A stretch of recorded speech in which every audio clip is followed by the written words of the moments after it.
Imagine voltar no tempo cerca de 233 milhões de anos. O mundo ainda estava no Triássico. Os dinossauros começavam a ocupar diferentes ambientes, mas ainda estavam longe de dominar o planeta.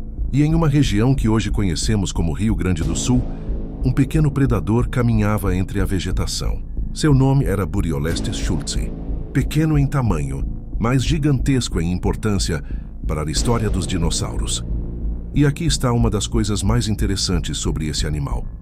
Apesar de sua aparência lembrar aquilo que muitas pessoas imaginam quando pensam em um pequeno dinossauro predador, o Buriolestes não era um terópode. Ele era um sauropodomorfo, o mesmo grande ramo evolutivo que milhões de anos depois daria origem aos gigantes de pescoço comprido que dominaram diversos ambientes durante o Jurássico e o Cretáceo. Quando pensamos em saurópodes, provavelmente imaginamos animais enormes, mas o Buriolestes mostra que essa história começou de uma maneira muito diferente. Ele tinha aproximadamente 1,5 metro de comprimento.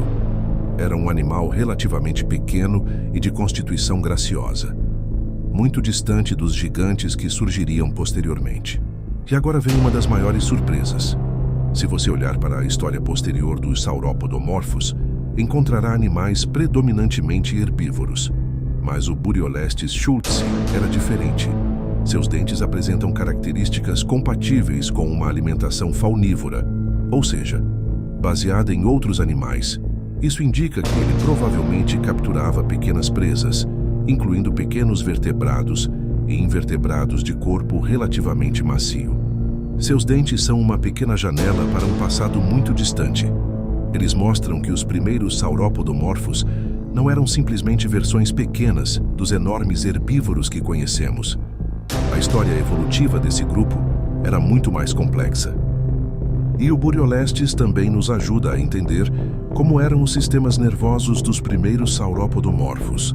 Um espécime excepcionalmente preservado permitiu aos pesquisadores estudar não apenas os ossos do crânio, mas também reconstruir informações sobre o interior da caixa craniana e o ouvido interno. Essas informações são extremamente importantes para estudar a evolução do cérebro e dos sentidos nos primeiros dinossauros e sauropodomorfos.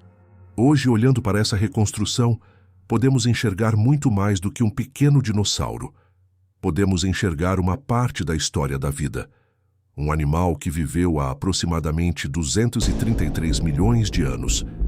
Os gigantes de amanhã podem começar pequenos, como o Buriolestes,